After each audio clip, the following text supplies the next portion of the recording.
देशाच्या इतिहासामध्ये 18 डिसेंबर 2023 ही देशाच्या संसदीयच्या इतिहासातील ऐतिहासिक तारीख म्हणावं लागेल, कारण या दिवसापासून एका दिवसामध्ये 78 खासदार निलंबन करण्यात आले होते. राज्यसभेमध्ये 45 आणि लोकसभेमध्ये 33 असे एकूण 78 खासदार एका दिवशी निलंबन करण्यात आले होते आणि त्यातही 19 डिसेंबरला लोकसभेच्या 49 खासदारांचं निलंबन करण्यात आलं. त्यामुळे निलंबित झालेले खासदारांची संख्या आता 141 इतकी झालेली आहे. यात महाराष्ट्राचे खासदार सुप्रिया सुळे आणि अमोल कोल्हे यांचाही समावेश आहे. देशाच्या इतिहासामध्ये इतक्या मोठ्या संख्येनं निलंबन आजवर कधीच झालेलं नाही. म्हणजेच एकूण संख्येच्या 10% पेक्षा पण जास्त खासदार अधिवेशन संपेपर्यंत निलंबित आहे. एका झटक्यात 141 विरोधी पक्षाचे खासदारांचं निलंबन झालेलं आहे. ते का आणि कशासाठी ते समजून घेऊया या व्हिडिओच्या माध्यमानं. संसदेचे हिवाळी अधिवेशन सुरू असताना 13 डिसेंबरला 2 तरुणांनी सुरक्षा व्यवस्था भेदून सभागृहात प्रवेश केला होता. खासदारांचा बाकावरून धावत सुटले आणि सभागृहात गोंधळ उडाला. काही खासदार त्यांना पकडण्यासाठी पुढे आले. या घटनेनंतर देशात एकच खळबळ उडाली होती. या दोन्हीही तरुण व्हिजिटर पासच्या मदतीनं सभागृहाच्या प्रेक्षक गॅलरीत बसले होते. त्याच्यानंतर तिथून या दोघांनी सभागृहात उड्या मारल्या आणि सभागृहात गोंधळ घातला. तिथून या प्रकरणाची सुरुवात झाली, कारण संसदेच्या सुरक्षेवरती प्रश्नचिन्ह उत्पन्न झाला. त्याच्यानंतर सर्व विरोधकांची एक मागणी होती. त्यांचं म्हणणं होतं की या सगळ्या संदर्भात गृहमंत्री यांनी स्वतः सभागृहात येऊन यांचं निवेदन द्यावं आणि त्यांनी बोलावं. या सगळ्या प्रश्नांवरती चर्चा घडवून आणावी अशा मागण्या करण्यात आल्या होत्या. पण सरकार आहे की या मागण्या ऐकायला तयारच नाही. लोकसभा अध्यक्षांनी हे म्हटलंय की संसद सचिवालयाची जी सुरक्षा आहे ती पूर्णपणे लोकसभा सचिवालयाच्या अंतर्गत असते. हा जो प्रकार काय घडलेला आहे त्याबद्दलची सगळी जबाबदारी हे लोकसभा सचिवालयाची आहे. सरकार हे सचिवालयाच्या कामामध्ये हस्तक्षेप करत नाही. त्यामुळे या घटनेबद्दल गृहमंत्रींना जबाबदार करणं किंवा त्यांच्या निवेदनासाठी त्यांना बोलायला लावणं हे योग्य नाही असं लोकसभा अध्यक्ष सांगतायत. गृहमंत्री किंवा पंतप्रधान सभागृहामध्ये येऊन बोलत नाही. त्यामुळे 141 खासदारांचं निलंबन झालं. या 141 खासदारांचं निलंबन एका खासदारांना वाचवण्याचा प्रयत्न आहे का असा सवाल देशात उपस्थित होतोय. पण मग तो एक कोणता खासदार आहे ज्यांना वाचवण्याचा प्रयत्न आता होतोय? या घटनेनंतर एका खासदारांचं नाव खूपच चर्चेत आलंय. ते नाव म्हणजे भाजपचे म्हैसूरचे सांसद प्रताप सिंहा यांच्याच कार्यालयातून या दोघेही युवकांना व्हिजिटर पास बनवून दिला होता. प्रताप सिंहा हे पूर्व एक पत्रकार होते. त्यांनी 2007 मध्ये पंतप्रधान नरेंद्र मोदींवरती एक पुस्तक देखील लिहिलंय.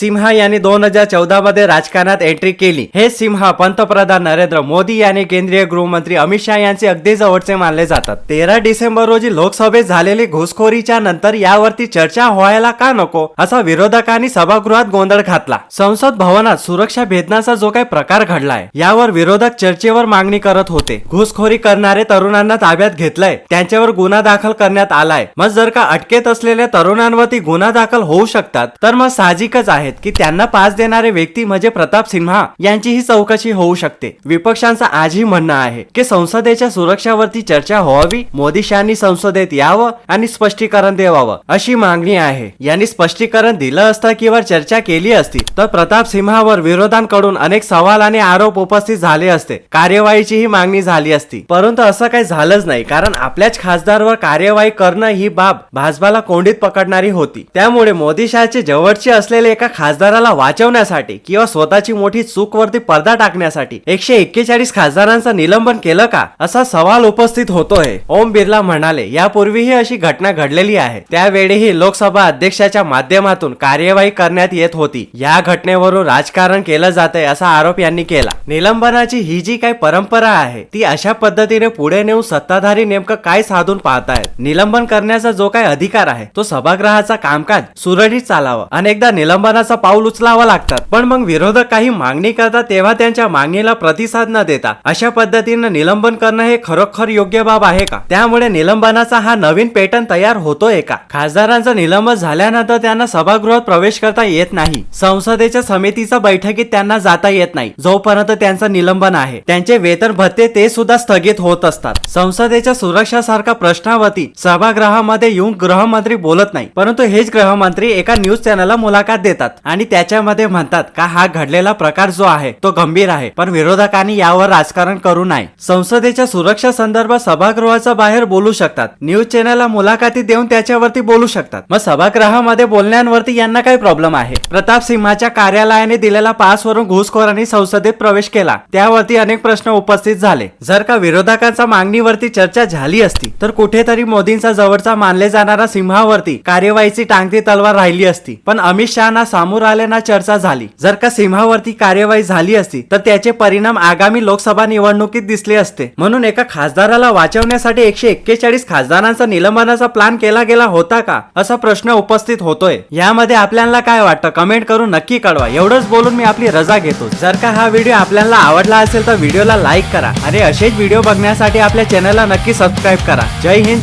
जय महाराष्ट्र.